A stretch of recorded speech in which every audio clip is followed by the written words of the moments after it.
Namaskar. Today we are going to start from autotrophic nutrition. The first paragraph, this one, of autotrophic nutrition, we already have completed, and so let's start the new one. Autotrophic nutrition क्या होता है, सबसे पहले हम वो जान लेते हैं. हम आपको प्रीवियस क्लास में बता चुके हैं ये कि क्या होता है, लेकिन फिर भी एक बार मैं इसको बता देता हूँ. ऑटोट्रॉपिक न्यूट्रिशन होता है जैसे जो भी ग्रीन प्लांट्स या फिर बैक्टीरिया अपना खाना फोटोसिंथेसिस के प्रोसेस द्वारा खुद बना सकते हैं, वो ऑटोट्रॉप्स हैं. तो उसी को ऑटोट्रॉफिक मोड ऑफ न्यूट्रिशन कहा जाता है. उसमें वो कैसे क्या क्या करते हैं, कार्बन डाइऑक्साइड और वाटर और सनलाइट की मदद से जो बनाते हैं, वो हम इसमें पढ़ेंगे. जो एक्सेस एनर्जी होती है उसको वो अपनी बॉडी में रख लेते हैं, तो स्टोर करके रख लेते हैं, बाकी का बचा रहता है. ओके. तो ये उसका रिएक्शन है, यहाँ पे दे रखा है. Carbon dioxide Lee and H2O लिया, क्लोरोफिल और सनलाइट की मदद से C6H12O6 बनाया, यानी कि ग्लूकोज बनाया. ग्लूकोज मतलब एनर्जी बनाई है ना. ये रहा ग्लूकोज, सॉरी ये रहा ग्लूकोज. ग्लूकोज बनाया यानी कि एनर्जी बनाई. एंड ऑक्सीजन रिलीज़ हुई और वाटर वेपर्स रिलीज़ हुए. तो ऑक्सीजन इसीलिए फोटोसिंथेसिस में प्लांट जो हैं वो छोड़ते हैं, और कार्बन और वाटर भी छोड़ते हैं. तो वो एनर्जी बनाते हैं किस किस की मदद से, वाटर और कार्बन डाइऑक्साइड की मदद से. ये जो कार्बन डाइऑक्साइड है ना, इसका रिडक्शन हो जाता है. तो इसका रिडक्शन होता है, रिडक्शन का ये मतलब है कि इसमें से ऑक्सीजन निकाल ली जाती है. तो इसमें से ऑक्सीजन निकाल ली जाती है, तो इसीलिए यहाँ पे ये वाली ऑक्सीजन अलग है, और साथ में ऑक्सीजन निकालने के बाद यहाँ क्या बचता है, कार्बन. तो ये वाला कार्बन वाटर से अटैच हो जाता है. अटैच होने के बाद C6H12O6 बनाता है, जो ग्लूकोज का फॉर्मूला है, यानी कि जो एनर्जी का फॉर्मूला है. तो वो एनर्जी बनाते हैं. ये प्रोसेस होता कैसे वो देखते हैं. Let us now see what actually happens during the process of photosynthesis. The following event occur during the process. Photosynthesis के प्रोसेस द्वारा क्या होता है, एक बार वो देख लेते हैं. ये चीज़ें होती हैं. First point, absorption of light energy by chlorophyll. जो क्लोरोफिल मौजूद होता है कहाँ पे, प्लांट्स में, इसी की वजह से प्लांट्स ग्रीन कलर के दिखते हैं. वो लाइट एनर्जी को एब्जॉर्ब कर लेता है. Conversion of energy, light energy, to chemical energy and splitting of water molecule into hydrogen and oxygen. जो लाइट एनर्जी ली है, यानी कि जो क्लोरोफिल ने लाइट एनर्जी एब्जॉर्ब की है, ये रहा क्लोरोफिल ने लाइट एनर्जी जो एब्जॉर्ब की है, उसको केमिकल एनर्जी में कन्वर्ट कर दिया जाता है सेकेंड स्टेप में, और उसके साथ साथ स्प्लिट किया जाता है वाटर के मॉलिक्यूल को. किसमें, वाटर किससे बनता है, हाइड्रोजन और ऑक्सीजन से. तो हाइड्रोजन और ऑक्सीजन में तोड़ दिया जाता है, स्प्लिट कर दिया जाता है. फिर है reduction of carbon dioxide to carbonates, to carbohydrates. जो कार्बन डाइऑक्साइड है, मैंने बताया था ना, उसको रिड्यूस किया जाता है. रिड्यूस मतलब रिडक्शन होता है उसका.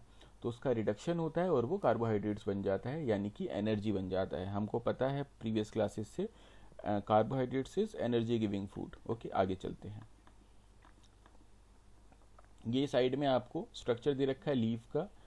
अगर हम इसको बीच में से काटेंगे लीफ को, तो ये जो इसका मिडरिब होता है ना, बीच में जो मोटा सा होता है, ये यहाँ पे हमको ग्रीन कलर के, है ना, क्रॉस सेक्शन में, इसके क्रॉस सेक्शन मतलब इसकी मोटाई में ग्रीन कलर के पैचेस दिखेंगे, है ना.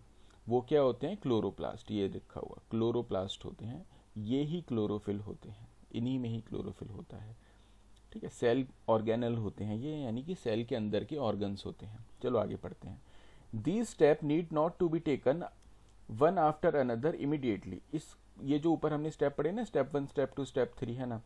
फर्स्ट में क्या होता है कि क्लोरोफिल जो है वो लाइट एनर्जी को लेता है. सेकंड में क्या होता है कि केमिकल एनर्जी में उसको कन्वर्ट करता है और साथ में स्प्लिट करता है वाटर मॉलिक्यूल को. थर्ड में क्या होता है, कार्बन डाइऑक्साइड को रिड्यूस करता है कार्बोहाइड्रेट्स में. लेकिन ये एक के बाद एक इमीडिएटली नहीं होते. एग्जाम्पल दे रहा है ये. Desert plant take up carbon dioxide at night and prepare an intermediate.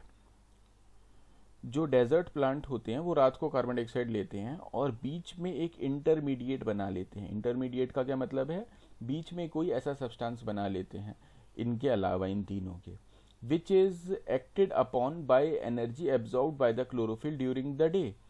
Day में क्लोरोफिल ने जो एनर्जी इकट्ठी की होती है सनलाइट से, वो उस इंटरमीडिएट के ऊपर फिर एक्ट करती है ना। तो पहले क्या लिया इन्होंने, पहले इन्होंने कार्बन डाइऑक्साइड लिया, है ना। ये जो लास्ट वाला प्रोसेस है ये पहले हो गया, इससे फिर इन्होंने कुछ और बना लिया, और फिर उसके बाद जब दिन हुआ तो दिन में क्लोरोफिल ने एब्जॉर्ब किया लाइट एनर्जी को, और फिर उसके बाद एनर्जी बनाई, केमिकल एनर्जी में उसको कन्वर्ट किया। Let us see how each of the component of the above reaction are necessary for photosynthesis. एक बार देख लेते हैं कि ऊपर वाले जितने भी कंपोनेंट्स हैं वो फोटोसिंथेसिस के लिए कितने ज़रूरी हैं। ये कैसे पता लगेगा कि कौन सा सब्सटेंस कितना ज़रूरी है। फोटोसिंथेसिस में क्या क्या चाहिए हमको, लाइट चाहिए हमको, कार्बन डाइऑक्साइड चाहिए हमको, और वाटर चाहिए हमको। ये चीज़ें चाहिए फोटोसिंथेसिस में। If you carefully observe the cross section of the leaf under the microscope, अगर आप माइक्रोस्कोप के नीचे क्रॉस सेक्शन को देखें लीफ के, तो आपको वहाँ पे क्या दिखेगा, तो आपको वहाँ पे क्रॉस सेक्शन पे क्लोरोप्लास्ट दिखेंगे ग्रीन कलर के। जब आप इसको देखेंगे तो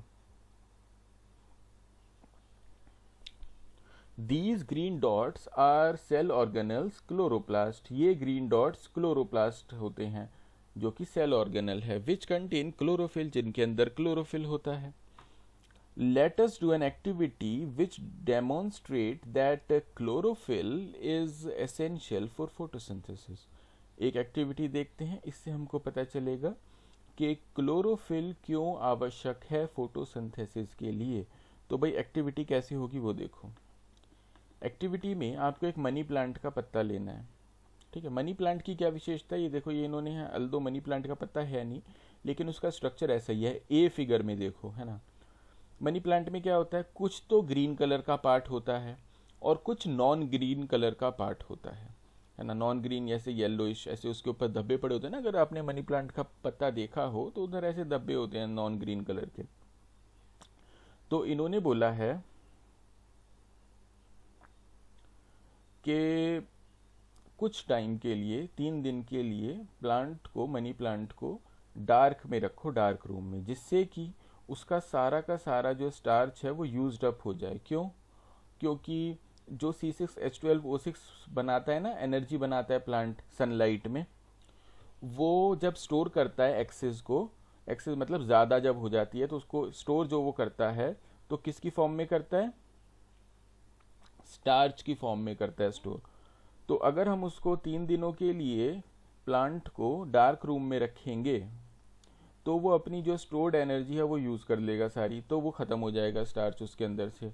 now keep the plant in sunlight for 6 hour. अब प्लांट को 6 घंटों के लिए कहाँ पे रखना है, सनलाइट में रखना है, क्योंकि जो स्टोर्ड एनर्जी है वो तो वो कर चुका है यूज़, तो अब वो रिसेंट एनर्जी मतलब तुरंत बनाएगा एनर्जी, तो वो बना लिया उसने एनर्जी, जो ऊपर वाले हमने रिएक्शन पढ़ा उसकी मदद से फोटोसिंथेसिस में एनर्जी बना ली। लेकिन जो एनर्जी बनाने का काम है वो कौन करता है, खाली जो मनी प्लांट का ग्रीन पार्ट होता है, ये वाला जो येलो वाला है नॉन ग्रीन पार्ट, वो नहीं करता। बी वाला मत देखना अभी जो ब्लू ब्लू हो रखा है, खाली ग्रीन देखो।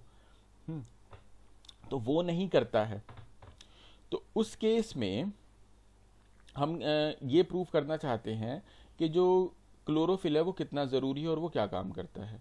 तो क्या करेंगे हम, ये जो मनी प्लांट का एक पत्ता है उसको तोड़ लेंगे, तोड़ने के बाद उसको बॉइलिंग वाटर में डालेंगे कुछ मिनट के लिए, उबलते हुए पानी में, फिर उसको उबलती हुई एल्कोहल में डालेंगे, है ना।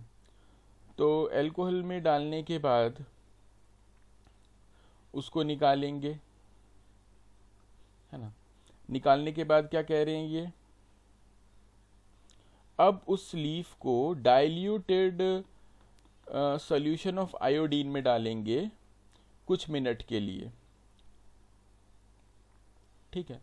तो कुछ मिनट के लिए हमने डाला, फिर उसके बाद इन्होंने बोला है कि अब देखो कि क्या उसका कलर चेंज हुआ। हाँ जी, उसका कलर चेंज हो जाएगा। जो ग्रीन पैचेस होंगे ना जहाँ जहाँ, वहाँ वहाँ पे ब्लू हो जाएगा। क्यों? इसको कहा जाता है स्टार्च टेस्ट। क्या कहा जाता है इसको? Starch test. जब स्टार्च के साथ आयोडीन मिक्स होता है तो वो उसको ब्लू कलर का कर देता है। हमने ये जो ग्रीन कलर है ना, ये क्लोरोफिल है, तो यानी कि ये स्टार्च है। स्टार्च बना लेता है वो। हमने 6 घंटे के लिए उसको फिर सनलाइट में रखा था, उसने स्टार्च बना लिया क्लोरोफिल ने। तो क्लोरोफिल ने स्टार्च बना लिया, फिर हमने उसमें आयोडीन डाला, आयोडीन में उसको डिप किया, तो हमने देखा उसका कलर ब्लू हो गया। तो यानी कि जो ग्रीन कलर है केवल वही एनर्जी बना पा रहा है, वहीं पे स्टार्च जो है वो एनर्जी है वो स्टोर हो रही है, बाकी और दूसरी जगह पे नहीं बन रहा है। तो इसीलिए जो ग्रीन था पहले वो अब ब्लू है, बाकी का सेक्शन वैसे का वैसा ही है। समझ आ गया? ओके, आगे चलते हैं। इसमें इन्होंने ट्रेस वगैरह करने का भी बोला है, वो सब करने की ज़रूरत नहीं है।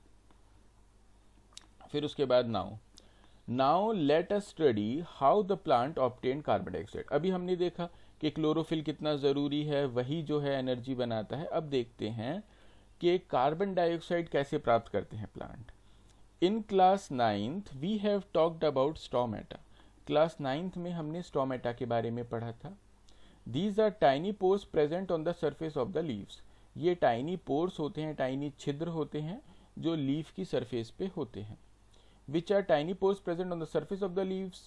Massive amount of gases exchange take place in the leaves through these pores or for the purpose of photosynthesis. Photosynthesis के पर्पस के लिए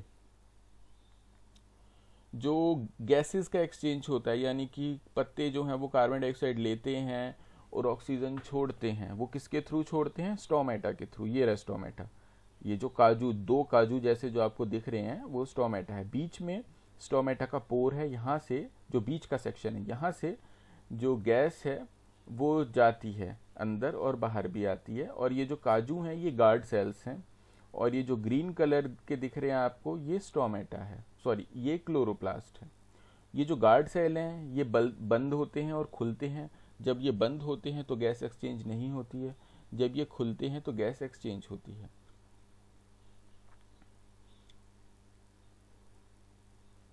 But it is important to note here that exchange of gases occur across the surface of the stem, roots and leaves as well.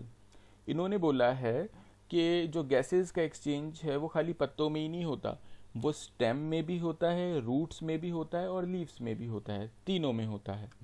Since large amount of the water can also be lost through these stomata, the plant closes these pores when it does not need carbon dioxide for photosynthesis.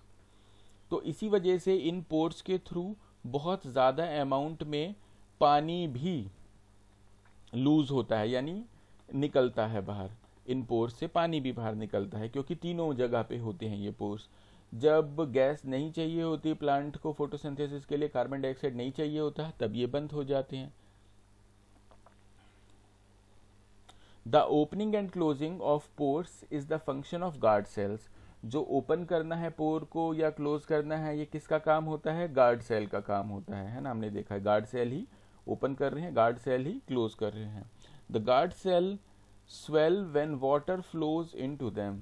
जब guard cell के अंदर पानी जाता है तो वो swell हो जाते हैं, स्वेलिंग आ जाती है उनमें, causing the stomata pore to open. तो जब उनके अंदर पानी जाता है तो वो ओपन हो जाते हैं, यानी कि खुल जाते हैं। खुलते कैसे हैं गार्ड सेल और बंद कैसे होते हैं, जिसकी वजह से स्टोमेटा खुलता है और बंद होता है, वो बताया गया है। तो कैसे खुलते हैं? जब उनके अंदर पानी आ जाता है वो स्वेल हो जाते हैं तो वो खुल जाते हैं। Similarly the pore close if the guard cell shrink. तो अब पानी जब चला जाता है उनके अंदर से तो जो गार्ड सेल हैं वो श्रिंक हो जाते हैं, छोटे हो जाते हैं और स्टोमेटा को बंद कर देते हैं, पोर को बंद कर देते हैं, स्टोमेटल पोर को। ठीक है। फिर है एक्टिविटी 6.2। एक्टिविटी 6.2 को देखो भाई, इसमें हमको बताया गया है कि कार्बन डाइऑक्साइड ज़रूरी है कि नहीं और कितनी ज़रूरी है प्लांट्स के लिए, है ना। अभी हमने सबसे ऊपर क्या देखा था कि क्लोरोफिल ज़रूरी है कि नहीं और उसका क्या काम है, और सनलाइट का क्या काम है बेसिकली। और 6.2 में हम देखेंगे, क्योंकि अभी हमने ऊपर स्टोमेटा पढ़ा है, स्टोमेटा से कार्बन डाइऑक्साइड अंदर जाती है, ऑक्सीजन बाहर निकलती है। तो अब हम देखेंगे कि ये कितनी ज़रूरी है कार्बन डाइऑक्साइड। तो इसमें हमको क्या करना है, take 2 healthy potted plants which are nearly the same size, keep them in the dark room for the 3 days. Now place each plant on separate glass plate. Place a watch glass containing uh, potassium hydroxide by the side of the one of the plant. The potassium hydroxide is used to absorb carbon dioxide. देखो इसमें क्या करना है तुमको, दो एक जैसे plant लेने हैं जिनकी हाइट वाइट सब ज़्यादातर सेम हो, बिल्कुल एक जैसे तो नहीं मिल सकते लेकिन ज़्यादातर सेम हो, ऐसे लेने हैं। उनको 2-3 दिन के लिए डार्क रूम में रख दो, फिर उसके बाद बाहर निकालो और एक ग्लास में, है ना, एक प्लेट के अंदर, वॉच ग्लास की प्लेट के अंदर पोटेशियम हाइड्रोक्साइड रख दो एक प्लांट के साथ। जो बी में है दूसरे प्लांट में उसमें नहीं रखना है। और उनके ऊपर एक ग्लास का बेल जार लगा दो। लगा दिया ग्लास का बेल जार टेबल के ऊपर, ठीक है, स्मूथ होनी चाहिए टेबल। अब जहाँ पे ये नीचे का इनका हिस्सा है इसको वैसलीन से सील कर दो, या कोई भी ऐसी सीलिंग एलिमेंट जिससे हवा वगैरह अंदर ना जा सके ज़रा सी भी, क्योंकि जो टेबल है वो बिल्कुल तो स्मूथ नहीं होगी, है ना।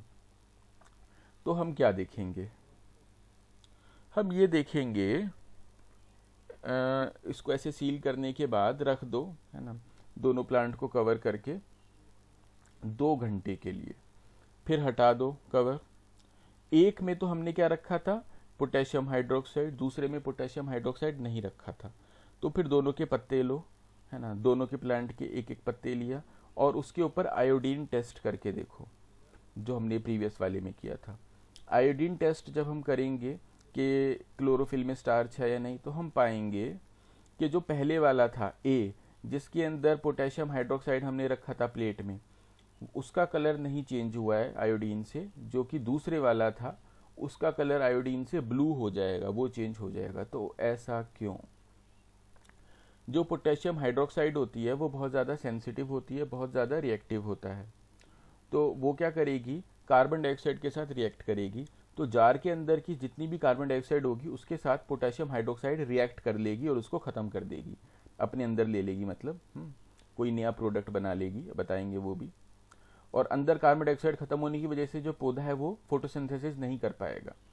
पोर्स खुलेंगे तो सही, लेकिन कार्बन डाइऑक्साइड नहीं होगी तो फोटोसिंथेसिस नहीं कर पाएगा। ए में तो फोटोसिंथेसिस नहीं कर पाएगा, तो चाहे क्लोरोफिल हो, चाहे सनलाइट हो, चाहे वाटर हो, सब कुछ हो, लेकिन कार्बन डाइऑक्साइड नहीं होगा तो फोटोसिंथेसिस नहीं कर पाएगा, क्योंकि सारी की सारी जो कार्बन डाइऑक्साइड है वो पोटेशियम हाइड्रोक्साइड यूज़ कर चुका है रिएक्शन में। तो नहीं कर पाने के कारण वो फोटोसिंथेसिस नहीं कर पाने के कारण वो C6H12O6 नहीं बनाएगा, तो स्टार्च नहीं बनेगा।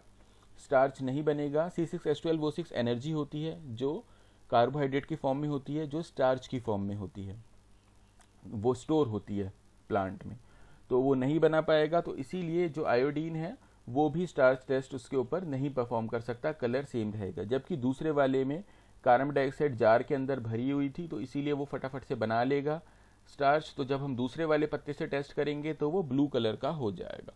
सो ये एक्टिविटी है जिससे हमको ये पता चलता है कि how much the carbon dioxide is needed and necessary for the process of photosynthesis. You have to write this in your own language. Read this out and then step by step write this out in your own language. Okay, easy way में लिखना है basically. Next, based on the 2 activities performed above, we can design an experiment to demonstrate that sunlight is essential for photosynthesis. हम एक experiment कर सकते हैं ये बताने के लिए कि सनलाइट जो है वो कितनी ज़रूरी है फोटोसिंथेसिस के लिए. So far we have talked about how autotrophs meet their energy requirements. अभी तक हम इस बारे में बात कर चुके हैं कि जो ऑटोट्रॉप्स है वो अपनी एनर्जी रिक्वायरमेंट्स कैसे पूरी करते हैं, but they also need other raw material for building their body. लेकिन खाली उनको एनर्जी के लिए कार्बन उनको कार्बोहाइड्रेट्स ही नहीं चाहिए या स्टार्च ही नहीं चाहिए, उनको और भी चीज़ें चाहिए। जैसे आप लोगों को भी खाली कार्बोहाइड्रेट्स थोड़ी चाहिए होता है, एनर्जी गिविंग फूड तो है वो, लेकिन खाली वही थोड़ी चाहिए होता है। बॉडी बिल्डिंग के लिए दूसरी चीज़ें भी तो चाहिए होती हैं बॉडी बनाने के लिए, ये नहीं कि जिम में जाने के लिए। Water used in photosynthesis is taken up from soil by the root in terrestrial plants। जो terrestrial plants होते हैं वो soil से पानी ले लेते हैं अपने roots के द्वारा। Other material like nitrogen, phosphorus, iron and magnesium are taken up from the soil। ये जो material है ये भी soil द्वारा लिया जाता है। Nitrogen is an essential element used in the synthesis of the protein and other compounds। Nitrogen एक ज़रूरी पदार्थ है जो प्रोटीन और दूसरे कंपाउंड बनाने में इस्तेमाल किया जाता है प्लांट्स द्वारा। दिस इज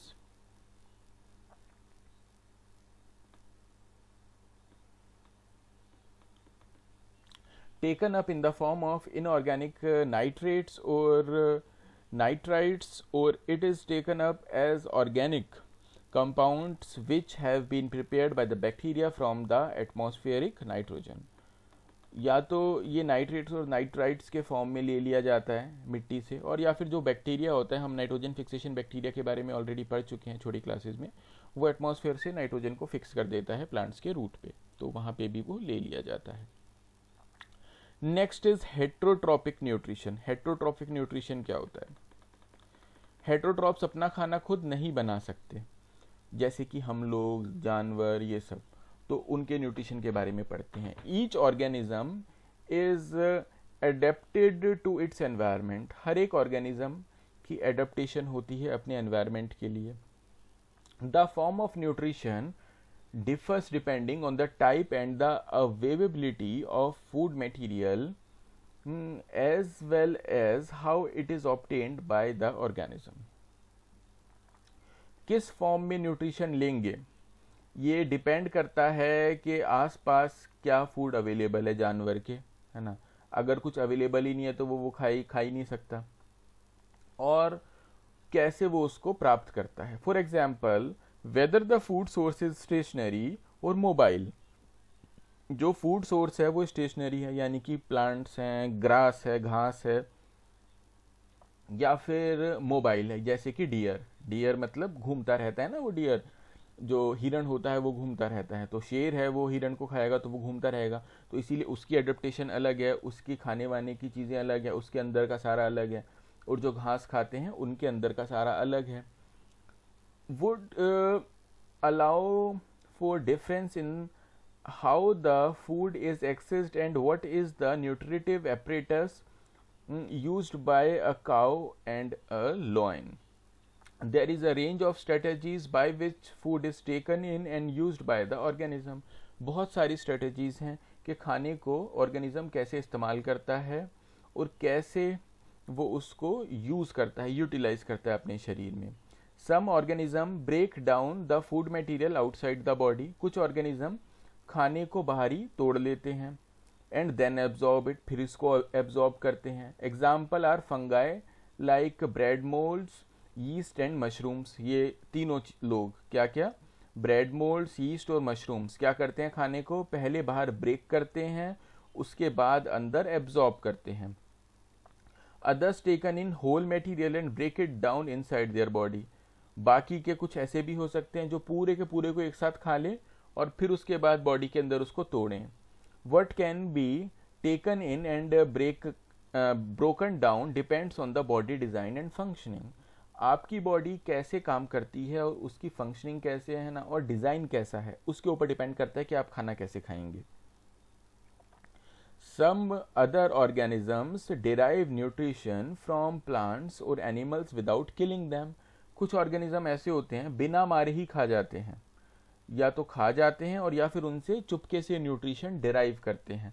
जैसे जो सिर पे जूं होती है, जो लीच चिपक जाती है इधर उधर से, है ना, तो ये सब जो होते हैं ये क्या करते हैं, चूसते हैं खून को, तो ये खाते भी नहीं है लेकिन ये न्यूट्रिशन को डिराइव करते हैं। या फिर एक पौधे के ऊपर आपने कोई दूसरा पौधा लगा हुआ देख लिया होगा, कभी मिट्टी में भी नहीं लगा हुआ, वो फिर भी लगा हुआ है उसके ऊपर ही, तो वो उससे न्यूट्रिशन डिराइव करता है। This parasitic nutritive strategy is used by wild variety of the organism like cuscuta, जिसको अमरबेल कहते हैं, ticks, lice and leeches and tapeworms, है ना। लाइस आपने देखी होगी, जू होती है, लीचेस होते हैं, है ना, जो कीड़े होते हैं रेड कलर के हो जाते हैं, खून चूसते हैं। टैप वॉर्म्स होते हैं, पेट में होते हैं ये बच्चों के।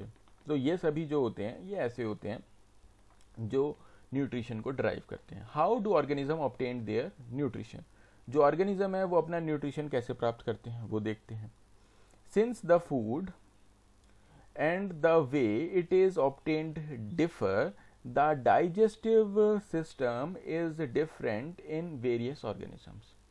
क्योंकि जो फूड है वो अलग है, जैसे वो खाने को प्राप्त करते हैं, फूड को प्राप्त करते हैं, वो भी अलग है।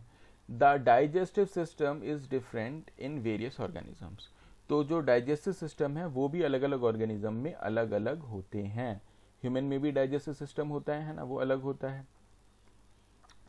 The single celled organism में the food may be taken in by the entire surface, जो फूड है वो पूरे सरफेस द्वारा अंदर ले लिया जाता है। साइड में देखो अमीबा का न्यूट्रिशन का डायग्राम दे रखा है ना। ए में देखो एक फूड पार्टिकल पड़ा है, न्यूक्लियस है अमीबा का, ये अमीबा है। अमीबा आया सूडोपोडिया से, सूडोपोडिया मतलब फॉल्स फीट से, इसने फिंगर लाइक स्ट्रक्चर किया, उसको अंदर लिया, अंदर फूड वैक्यूल के अंदर डाला और खा लिया, बस। Now the food particle is the part of amoeba, अब वो उसका हिस्सा है, खा लिया उसने, क्योंकि वो सरफेस पे है पूरा का पूरा और उसको सरफेस से ही खाना है, उसका मुंह वगैरह नहीं है अमीबा का, ना ही फिक्स्ड शेप है, तो वो ऐसे खा लेता है। तो थोड़ी देर में जो फूड पार्टिकल है वो इसके साइटोप्लाज्म के अंदर मिल जाएगा। साइटोप्लाज्म तो आपको पता है ना क्या होता है, जेली लाइक स्ट्रक्चर जो अंदर होता है, भरा हुआ होता है न्यूक्लियस के और सेल मेम्ब्रेन के बीच में, उसी के अंदर सारे ऑर्गेनल्स होते हैं। फिर इन्होंने बोला है पैराम्यूशियम, है ना। पैराम्यूशियम क्या करता है, पैराम्यूशियम की फिक्स्ड शेप होती है, पैराम्यूशियम की शेप जो होती है वो फिक्स होती है, तो वो भी यूनिसेल्युलर ऑर्गेनिज्म है। एक तो उसकी शेप भी फिक्स होती है और उसका मुंह भी होता है जहां से वो अंदर लेता है खाने को। तो अब अगर उसको ये पार्टिकल दिखे तो वो कैसे खाएगा, उसको अपने मुंह को या फूड को लेके जाना पड़ेगा फूड के पास। अपने मुंह को कहाँ ले जाना पड़ेगा, फूड के पास ले जाना पड़ेगा। तो इसके लिए उसके ऊपर क्या होता है, सिलिया होता है। क्या होती हैं, सिलिया। जो सिलियस होती हैं या सिलिया होती हैं वो छोटे छोटे से बाल होते हैं, बिल्कुल छोटे छोटे से बाल, और वो हजारों की तादाद में होते हैं उसके ऊपर, जिनकी मदद से वो चलता है ना। चल के वो खाने तक जाता है और मुंह अपना खाने पे ले जाता है और खाने को मुंह अंदर ले लेता है। वो उसको हम बोलते हैं food is moved to this spot by the movement of cilia. या तो खाने को मूव कर लेता है वो, है ना, उसके जो बाल जैसे स्ट्रक्चर हैं वो खाने को मूव करके मुंह तक ले जाते हैं, या फिर मुंह को मूव करके खाने तक ले आते हैं। दोनों में से कुछ भी हो सकता है। तो हमने दोनों का देखा, दोनों में क्या डिफरेंस है। अमीबा में क्या, क्योंकि इसका मुंह नहीं होता, स्ट्रक्चर भी इरेगुलर है, लेकिन पैरामीशियम का मुंह भी होता है और स्ट्रक्चर भी रेगुलर है। तो इसी वजह से दोनों में खाने में डिफरेंस क्या है, कैसे खाना खाते हैं दोनों के खाने में कितना ज़्यादा डिफरेंस है। फिर है nutrition in human beings. Human beings में न्यूट्रिशन पढ़ते हैं। The alimentary canal is basically a long tube extending from mouth to the anus। जो एलिमेंट्री कैनाल है, एलिमेंट्री कैनाल तो आपको पता होगा क्या होती है ना। देखो भाई एलिमेंट्री कैनाल क्या होती है, आपने डाइजेस्टिव सिस्टम देखा होगा, होपफुली आगे दे रखा हो उसका डायग्राम तो मैं आपको बता पाऊँ। ये रहा, हाँ, ये डाइजेस्टिव सिस्टम है। तो एलिमेंट्री कैनाल क्या होती है, ये ऊपर से लेके, मुंह से लेके, जहाँ टंग लिखा है यहाँ से लेके आपको ये एक पाइप जाता हुआ दिख रहा है, ईसोफेगस नीचे, फिर स्टमक आ गया, फिर स्मॉल इंटेस्टाइन आ गया, फिर लार्ज इंटेस्टाइन आ गया, है ना, फिर अपेंडिक्स भी दे रखा है, फिर एनस आ गया, तो लास्ट में एनस आ गया। ये पूरा का पूरा क्या कहलाता है, एलिमेंट्री कैनाल। क्या कहलाता है, एलिमेंट्री कैनाल। बस कैनाल का मतलब क्या होता है, नहर। तो एक रास्ता है, ये पाइप है पूरा का पूरा। पहले जब ईसोफेगस है तो ये पाइप छोटा है, फिर स्टमक में ये पाइप बड़ा हो गया, फिर मोटा हो गया, ऐसे करते करते स्मॉल इंटेस्टाइन में मुड़ने तुड़ने वाला क्वाइल्ड शेप का हो गया, फिर लार्ज इंटेस्टाइन में थोड़ा बड़ा हो गया, बस ऐसे पाइप की शेप चेंज होती है। लेकिन ये एलिमेंट्री कैनाल है तो पाइप ही। स्टार्ट कहाँ से होता है? बकल कैविटी से। पहले जीभ होती है, फिर बकल कैविटी यानी कि माउथ, हमारा मुंह, फिर ईसोफेगस होता है। तो अब देखते हैं इसके बारे में, एलिमेंट्री कैनाल के बारे में पढ़ते हैं। The alimentary canal is basically a large tube extended from the mouth of the anus, mouth to the anus. In figure 6.6, we can see that the tube has different parts.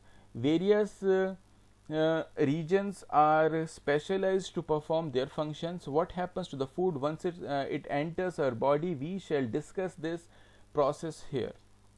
तो एक बार हम यदि खाना खाते हैं तो हमारी बॉडी में खाने के साथ क्या होता है, अलग अलग ऑर्गन्स जो होते हैं एलिमेंट्री कैनाल में, वो उसके ऊपर क्या क्या काम करते हैं वो हम देख लेते हैं। एक्टिविटी 6.3, एक्टिविटी 6.3 में क्या कह रहे हैं वो? Take 1 ml starch solution in 2 test tube.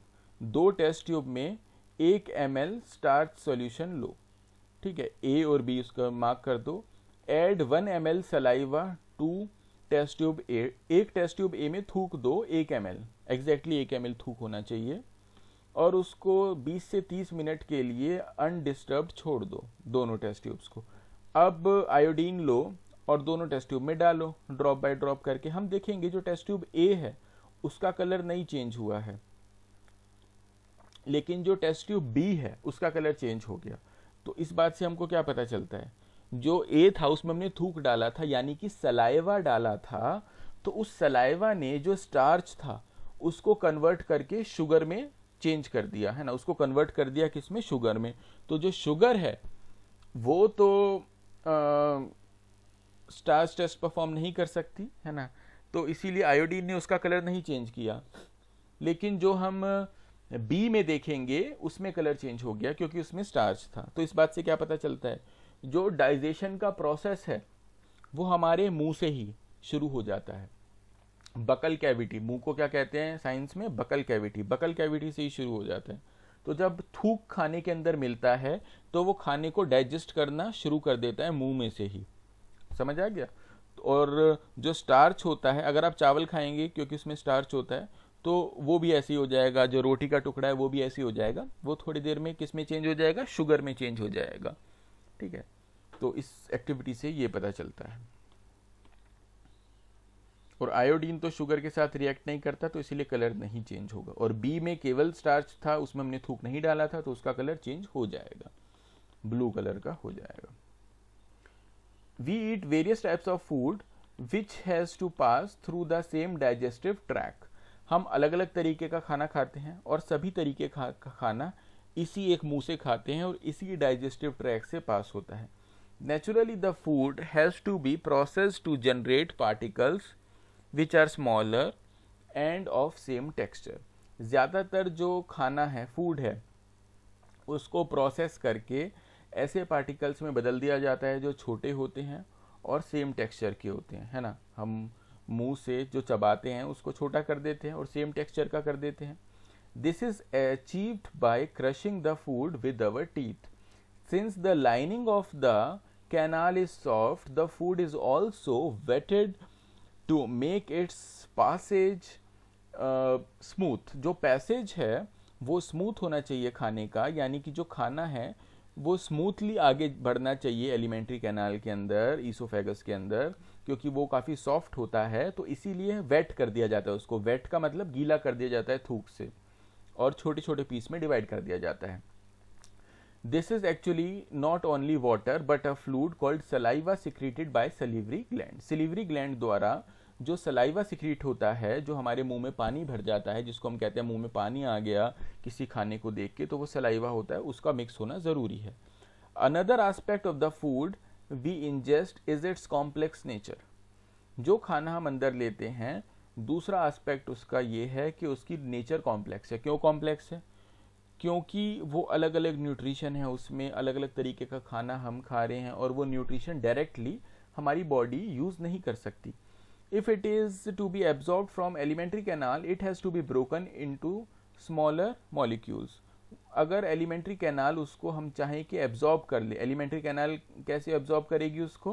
क्योंकि हमने अभी बताया था कि एलिमेंट्री कैनाल ये नहीं है कि एक छोटा सा पाइप है, आगे जाके वो पाइप का मुंह बड़ा भी हो जाता है। तो जो ऑर्गन्स है ना डाइजेस्टिव सिस्टम के, वो सारे एलिमेंट्री कैनाल के पार्ट हैं।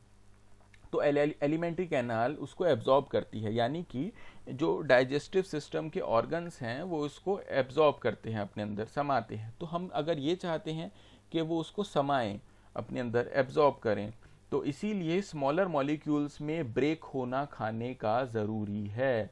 Broken into smaller molecule, simpler molecule, जिसको डाइजेस्ट किया जा सके।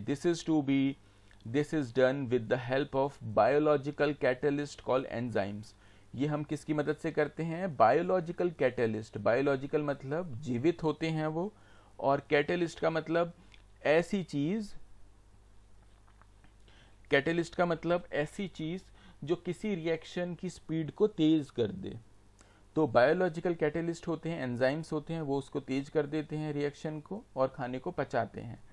The saliva contains an enzyme called salivary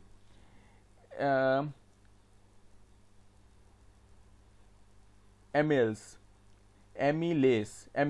salivary amylase that break down starch which is a complex molecule। जो सलाइवा है उसमें सिलेवरी एमिलेस नाम का एक एंजाइम होता है, जो हम खाना खाते हैं, जो कॉम्प्लेक्स मॉलिक्यूल है वो उसको तोड़ के सिंपल शुगर में डिवाइड कर देता है। अभी हमने ऊपर एक्टिविटी की थी तो हमने देखा था कि जो स्टार्च था वो शुगर में डिवाइड हो गया। तो किसने किया? वो किसने किया? सिलेवरी एमिलेस ने किया, amylase. The food is mixed thoroughly with saliva and moved around the mouth while chewing by the muscular tongue। जब हम खाने को चबाते हैं तो सलाइवा उसमें पूरे में मिक्स होता है और उसको हम च्यू करते हैं मस्कुलर टंग, मस्कुलर जीभ की मदद से। मसल से बनी होती है वो जीभ, तो इसीलिए उसको मस्कुलर कहते हैं। It is necessary to move the food in a regulated manner. ये बहुत ज़रूरी है कि हम पूरे डाइजेस्टिव ट्यूब में, पूरे डाइजेस्टिव ट्रैक में खाने को अच्छे से मूव करें, नीचे अच्छे से जाए। ये नहीं कि पुश कर करके जाए और रूखा सूखा खाना है, ऐसे नहीं, उसको गीला होना चाहिए। The lining of the canal has muscles that contract rhythmically in order to push the food forward.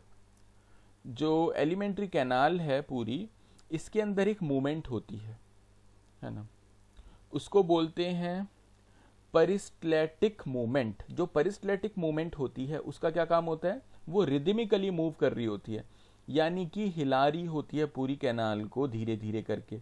तो पूरी कैनाल धीरे धीरे करके सिकुड़ती है, हिलती है और खाने को नीचे भेजती रहती है। यहाँ से हिलना, मूवमेंट, हिलने की शुरुआत हो जाती है और वो पूरी एलिमेंट्री कैनाल तक रहती है। स्टमक में भी रहती है ना, फिर स्मॉल इंटेस्टाइन में जाती है, फिर स्मॉल इंटेस्टाइन से लार्ज इंटेस्टाइन में जाके और एनस से निकल जाती है। तो ये मूवमेंट होती है। ये मूवमेंट किस लिए होती है? जिससे खाने को नीचे भेजा जा सके।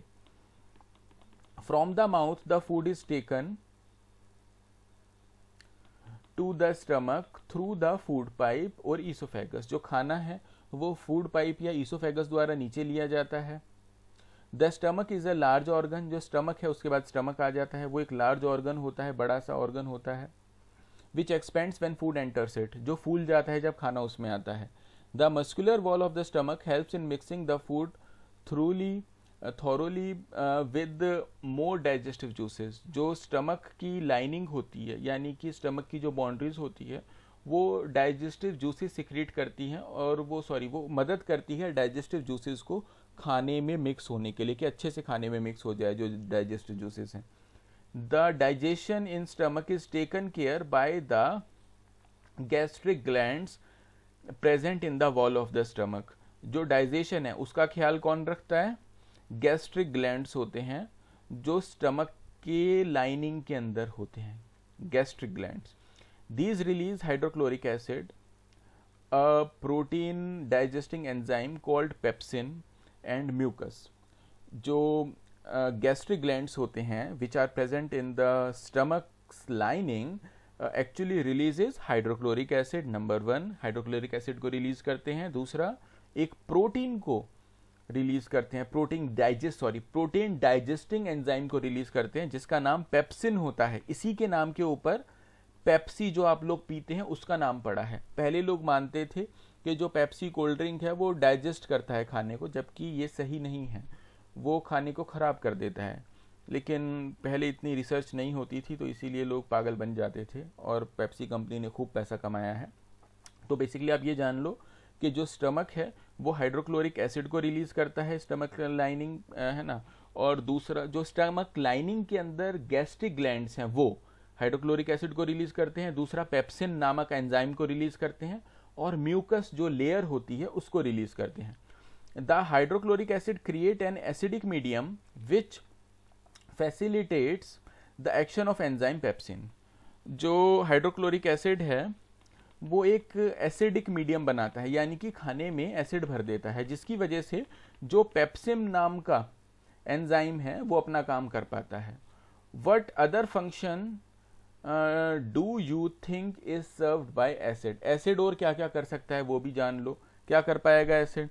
अगर कोई बैक्टीरिया या ऐसा कोई जीव जो माइक्रो ऑर्गेनिज्म है हमारे खाने में साथ में आ गया तो वो उसको मार देता है। तो और खाने को गलाने के काम भी आता है acid. The mucus protect the inner lining of the stomach from the action of the acid under normal condition. Normally जो म्यूकस है वो एक लेयर होती है जो हमारे स्टमक के अंदर होती है, जो हमने देखा कौन छोड़ता है म्यूकस? गैस्ट्रिक ग्लैंड्स म्यूकस छोड़ते हैं। तो वो लेयर हमारे, क्योंकि जो एसिड है HCl एसिड, हाइड्रोक्लोरिक एसिड, वो काफ़ी पावरफुल होता है तो वो हमारे स्टमक को जला सकता है, तो इसीलिए जो म्यूकस लेयर है वो उसको जलने से नॉर्मल कंडीशंस में बचाती है। We have often heard adults complaining about acidity. Can this be related to what we have discussed above? कई बार जो हमारे बड़े होते हैं वो कहते हैं एसिडिटी हो गई है ना, तो वो क्यों होती है एसिडिटी? जब म्यूकस ढंग से काम नहीं कर पाती तो या हम ऐसा कुछ खा लेते हैं कि एसिड, एक तो हाइड्रोक्लोरिक एसिड पहले से ही था और ज़्यादा हो गया, तो और ज़्यादा एसिड जो हमारा फूड है एसिडिक हो गया, तो उससे एसिडिटी बन जाती है, यानी कि जो म्यूकस है वो उसमें छेक हो जाता है या ख़त्म हो जाती है और हमारे स्टमक को हार्म करता है। The exit of food from stomach is regulated by sphincter muscle। जो स्फिंक्टर मसल होती है वो रिलीज करती है किसको? खाने को स्टमक से स्मॉल इंटेस्टाइन में। पहले हमने बकल कैविटी से खाना खाया, फिर वो ईसोफेगस के थ्रू स्टमक में गया। स्टमक में हमने 3 चीज़ें देखी है ना, एक तो पेप्सिन एंजाइम देखा, एक हाइड्रोक्लोरिक एसिड देखा और एक म्यूकस देखा। इन तीनों को कौन छोड़ता है? इन तीनों को गैस्ट्रस ग्लैंड्स छोड़ते हैं, है ना। फिर उसके बाद हमने देखा कि स्फिंक्टर नाम का जो मसल है वो धीरे धीरे करके स्मॉल इंटेस्टाइन में खाने को भेजता है। कहाँ से? स्टमक से। कौन से नाम का? Sphincter muscle. From the stomach, the food now enters the small intestine. This is longest part of the alimentary canal, which is fitted into a compact space because of extensive coiling. ये जो sphincter muscles है इसको मोड़ तोड़ के पेट के अंदर set कर दिया गया है, लेकिन एक्चुअल में अगर हम इसको खोल के देखेंगे तो ये एलिमेंट्री कैनाल का सबसे बड़ा पार्ट है, सबसे लंबा। आपने देखी होंगी आतें, जिनको आत कहते हैं, है ना, तो ये आत हैं हिंदी में, ये काफ़ी लंबी होती हैं। इनको कॉइल्ड फॉर्म में, कॉइल्ड फॉर्म मतलब मोड़ के तोड़ के नहीं, मोड़ के अच्छे से घुसा के अंदर घुसा रखा है, तो इस मुड़े तुड़े पाइप के अंदर से निकल के खाना जाता है ना। ये रहा, देखो ये रहा, ये एलिमेंट्री कैन, ये सॉरी स्मॉल इंटेस्टाइन है। तो यहाँ पे चला जाता है अंदर खाना मुड़ तुड़ के, कभी यहाँ से जाएगा इधर से, ऐसे पाथ इसका काफ़ी है। फिर उसके बाद नीचे से देखो, यहाँ से ये लार्ज इंटेस्टाइन में जुड़ा हुआ है, फिर लार्ज इंटेस्टाइन में जाएगा, फिर से ऊपर जाएगा, फिर नीचे जाएगा, लार्ज इंटेस्टाइन में से निकल जाएगा। तो ये जो मुड़ने तुड़ने वाली मूवमेंट है ना इसकी स्मॉल इंटेस्टाइन की, तो इससे हमको पहचान में आता है कि हम क्या खाने के लिए बने हैं, है ना। तो आगे देखते हैं। The length of the small intestine differ in various animal depending on the food they eat. Herbivore eating grass needs a longer small intestine to allow the cellulose to be digested. Meat is easier to digest since the carnivorous like tigers have a shorter small intestine. यहाँ देख लो भाई ध्यान से, अब मैं तुमको बताऊंगा तुम क्या खाने के लिए बने हो. जो हर्बीवोरस एनिमल्स हैं उनकी जो स्मॉल इंटेस्टाइन होती है वो खूब लंबी होती है, मुड़ी तुड़ी, जैसे कि इंसान की भी जो स्मॉल इंटेस्टाइन होती है वो काफ़ी मुड़ी तुड़ी होती है. जो टाइगर है, लायन है, उनकी स्मॉल इंटेस्टाइन बिल्कुल सीधी होती है. क्यों? क्योंकि वो मीट को जल्दी से डाइजेस्ट कर पाएँ. बेसिकली मीट जो है वो उसमें फाइबर नहीं होता बिल्कुल भी, तो फाइबर नहीं होता तो वो ऐसे मुड़ने तुड़ने वाले रास्ते से नीचे नहीं जा सकता, अटक जाएगा उसमें, उनका पेट खराब हो जाएगा, सड़ के मर जाएगा टाइगर. लेकिन अगर जो हर्बीवोर है उसकी जो स्मॉल इंटेस्टाइन होती है वो ह्यूमन की तरह होती है, मुड़ी तुड़ी होती है, तो वो उनके खाने में डाइट में फाइबर ज़्यादा होता है, तो फाइबर की वजह से जो खाना है वो आगे बढ़ता जाएगा. एक तो ये कारण है. और दूसरा कारण, जो हर्बीवोर होते हैं जैसे गाय भैंस, उनके खाने में सेल्यूलोज होता है. सेल्यूलोज ह्यूमन बीइंग जो है वो डाइजेस्ट नहीं कर पाता, वही कर पाते हैं. वो हमने पढ़ा था है ना छोटी क्लास में. तो जिसको कहते हैं जुगाली, वो फिर से पेट से बाहर निकालती है गाय भैंस और उसको अनडाइजेस्टेड फूड को खाती हैं चबा चबा के, तो वो अलग केस है. लेकिन बेसिकली आपको यहाँ समझना ये ज़रूरी है, जो स्मॉल इंटेस्टाइन जिनका कॉइल्ड होता है, मुड़ा तुड़ा होता है, वो हर्बीवोर होते हैं, वो हर्बीवोरस खाने के लिए बने होते हैं. और जिनका सीधा होता है वो कार्निवोरस होते हैं, वो मीट खाने के लिए बने होते हैं. तो इसी वजह से भी ये कारण है कि जो ह्यूमन है वो मीट खाने के लिए नहीं बना है. वो क्या खाने के लिए बना है, वो फल सब्जियां खाने के लिए बना है, घास खाने के लिए भी नहीं बना है, फल सब्जियां खाने के लिए बना है. The small intestine is the site of complete digestion of the carbohydrates, protein and fats. जो स्मॉल इंटेस्टाइन है इसी जगह पे कार्बोहाइड्रेट्स, प्रोटीन्स और फैट्स का पूरी तरह से कंप्लीटली डाइजेशन हो जाता है. It receives the secretion of liver and pancreas for their purposes. ये रिसीव करता है किस किस की सिक्रेशन को, लीवर की सिक्रीशन को और पेनक्रियाज की सिक्रीशन को. लीवर और पेनक्रियाज क्या है, ग्लैंड्स हैं. ये हार्मोन्स, या हार्मोन्स नहीं कहेंगे यहाँ पे, ये डाइजेस्टिव जूसेस को सिक्रीट करते हैं, जिसकी मदद से स्मॉल इंटेस्टाइन के अंदर कार्बोहाइड्रेट्स, प्रोटीन्स और फैट्स ये डाइजेस्ट होते हैं. ठीक है. तो pancreatic enzyme, the food coming from the stomach is acidic. जो खाना आता है स्टमक से, क्योंकि उसमें हाइड्रोक्लोरिक एसिड मिक्स हुआ होता है, तो वो एसिडिक होता है, तो उसको एल्कलाइन करना होता है. एल्कलाइन मतलब बेसिक, उसको बेस बनाना होता है. For the pancreatic enzyme to act, जिससे कि जो पेनक्रियाज से एंजाइम निकले हैं, मैंने बताया था लिवर और पेनक्रियाज, ये दोनों, ये क्या हैं, ये ग्लैंड्स हैं. ये डाइजेस्टिव जूसेस को सिक्रीट करते हैं जिससे खाना डाइजेस्ट होता है. ये तीनों चीज़ें जिससे डाइजेस्ट होती हैं, कार्बोहाइड्रेट्स, प्रोटीन्स और फैट्स. लेकिन इनका जो पेनक्रियाज जूसेस छोड़ते हैं, उस जूसेस को पेनक्रियाटिक एंजाइम्स कहते हैं. पेनक्रियाटिक जूसेस भी कह सकते हैं, तो पेनक्रियाटिक एंजाइम्स भी कह सकते हैं.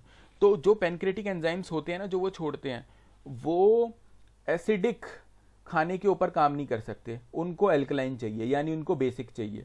तो इसके लिए बाइल जूस होते हैं. Bile juices from the liver accompanish this in aiding to acting on the fats. जो बाइल जूसेस होते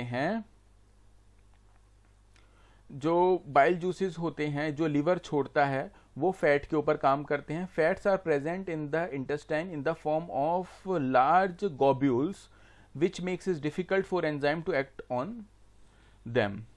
जो फैट होता है स्मॉल इंटेस्टाइन में, वो मोटे मोटे लड्डुओं के रूप में होता है, और इसी कारण से जो एंजाइम होते हैं वो उसके ऊपर एक्ट नहीं कर सकते. Bile salt break them down into smaller globules increasing the efficiency of the enzyme action. तो जो बाइल सॉल्ट होता है, बाइल सॉल्ट यानी कि जो बाइल जूस इसने छोड़ा था लिवर ने, वो क्या करता है, वो फैट को छोटे छोटे गोलों में डिवाइड कर देता है. अब जो एंजाइम है वो उसके ऊपर एक्शन परफॉर्म कर सकते हैं, यानी कि उसको डाइजेस्ट करने में मदद कर सकते हैं.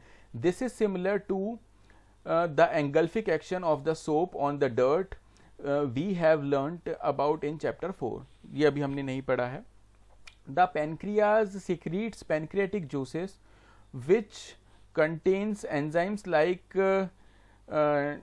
trypsin for digesting proteins and lipase for breaking down engulfed fats. जो पैनक्रियाज होते हैं ये एंजाइम्स छोड़ते हैं ट्रिप्सिन या लिपासे जैसे या ट्रिप्सिन जैसे एंजाइम्स छोड़े जाते हैं जो कि एक्ट करते हैं प्रोटीन के डाइजेस्ट होने में। हमने अभी ऊपर फैट के डाइजेस्ट होने में देखा था, बड़े बड़े गोलों को छोटा कर दिया जाता है। कौन करता है? बाइल जूसेस करते हैं, बाइल सॉल्ट करते हैं। और यहाँ पे हमने देखा कि जो पैनक्रियाज है वो पैनक्रियाटिक जूसेस छोड़ते हैं किसके अंदर? ये सारे किसके अंदर छोड़ रहे हैं? स्मॉल इंटेस्टाइन के अंदर छोड़ रहे हैं जूसेस, जिससे कि जो जूसेस छोड़ रहे हैं उनके अंदर क्या है? एंजाइम है। जो पैनक्रियाटिक जूसेस हैं उनके अंदर एंजाइम है। कौन से एंजाइम है? डाइजेस्टिव एंजाइम्स हैं। कौन से डाइजेस्टिव एंजाइम्स हैं? ट्रिप्सिन और लिपासे। ये दोनों जो हैं ये एंगल्फ करते हैं फैट्स को। ये जो ट्रिप्सिन है ये तो प्रोटीन को करता है, सॉरी, एंड टिपासे जो है ये फैट को एंगल्फ करता है, यानी कि इमल्सिफाइड करता है फैट को। इमल्सिफाइड का क्या मतलब है? जिससे वो डाइजेस्ट हो सके और बदल सकता है, वो उसको चेंज करता है ऐसे फॉर्म में जिसको बॉडी एब्जॉर्ब कर सके। The walls of small intestine contain glands which secrete intestinal juices. जो स्मॉल इंटेस्टाइन के ग्लैंड्स होते हैं उसमें इंटेस्टाइनल जूसेस सिक्रीट होता है। The enzyme present in it finally convert protein to amino acid. जो प्रोटीन है वो एंजाइम उसको अमीनो एसिड में कन्वर्ट कर देता है। जो प्रोटीन खाया उस प्रोटीन को स्मॉल इंटेस्टाइन के जो एंजाइम्स हैं वो अमीनो एसिड में कन्वर्ट कर देते हैं। कॉम्प्लेक्स कार्बोहाइड्रेट्स इनटू ग्लूकोज, और जो कॉम्प्लेक्स कार्बोहाइड्रेट होता है उसको ग्लूकोज में कन्वर्ट कर देते हैं। और जो फैट्स होता है उसको फैटी एसिड्स या ग्लिसरोल में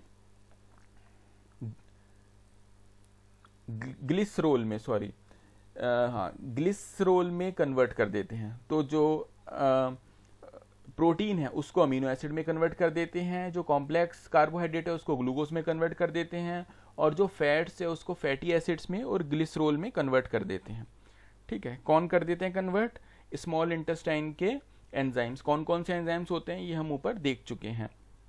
हमने कौन कौन से एंजाइम्स देखे थे? एक तो हमने बाइल जूसेस में जो एंजाइम्स होते हैं वो देखे थे, है ना। पैनक्रियाटिक एंजाइम्स देखे थे। बेसिकली ये दो एंजाइम्स देखे थे।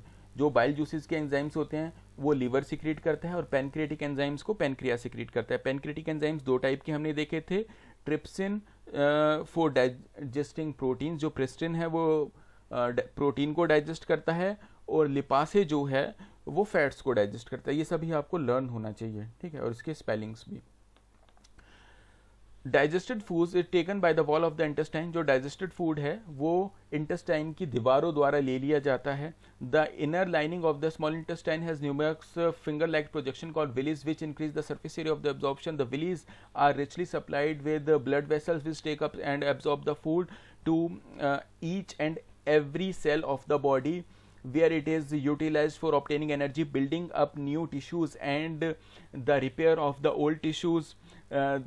And the unabsorbed food is sent into the large intestine, where its wall absorb more water from the material, and rest of the material is removed from the body by the anus. The exit of the food waste material is regulated by the anal sphincters, yes, anal sphincters. तो भाई देखो इसमें क्या कह रहे हैं? इसमें ये कह रहे हैं कि जो स्मॉल इंटेस्टाइन है उसके अंदर फिंगर लाइक स्ट्रक्चर होते हैं, फिंगर लाइक प्रोजेक्शन या स्ट्रक्चर बहुत सारे होते हैं, वो न्यूमरस होते हैं, यानी बहुत सारे होते हैं, उनको हम कहते हैं विलीज। और अगर उसको प्लूरल में बोलें तो विलस। वो क्या करते हैं? वो सरफेस एरिया को बढ़ा देते हैं एब्जॉर्प्शन के। सरफेस एरिया बढ़ाने का ये मतलब है ये जो खाना डाइजेस्ट हो गया ना, अब ये एब्जॉर्ब भी तो होगा, ये सोखेगा भी तो अपने अंदर। जो इंटेस्टाइन है वो सोख लेता है इसको अपने अंदर, किसके थ्रू? ब्लड वेसल्स के थ्रू। ये जो विलस होते हैं इनके अंदर ब्लड वेसल्स की सप्लाई होती है, तो खाना सोख लेते हैं, और जो खाना होता है वो ब्लड के अंदर आ जाता है।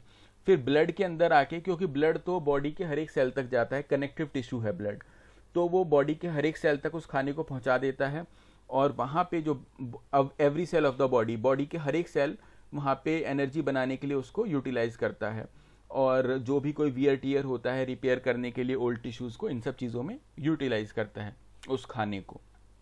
ठीक है, फिर जो वो एब्जॉर्प्शन हो जाती है स्मॉल इंटेस्टाइन में, अब जो खाना बचता है वो लार्ज इंटेस्टाइन में जाता है। लार्ज इंटेस्टाइन में मोस्टली जो वाटर होता है वो एब्जॉर्ब होता है, बाकी जो डाइजेशन वगैरह का सारा प्रोसेस है वो हो चुका होता है स्मॉल इंटेस्टाइन में, और जो बचा हुआ होता है उसको फिर एनस के थ्रू बॉडी बाहर निकाल देती है। जो एनस के थ्रू बाहर निकलती है वो कैसे निकलती है, धीरे धीरे करके। किसके थ्रू, एनस के थ्रू। अब ये काम कौन करता है धीरे धीरे करके बाहर निकालने का, ये काम करता है anal sphincter. Anal sphincter anus के अंदर होता है। ठीक है, तो फिर खाना बाहर निकल जाता है पॉटी के रूप में।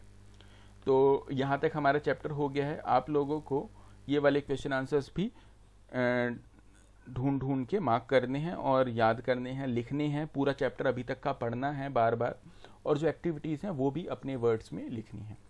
ठीक है, तो आज का यहीं तक। Bye bye.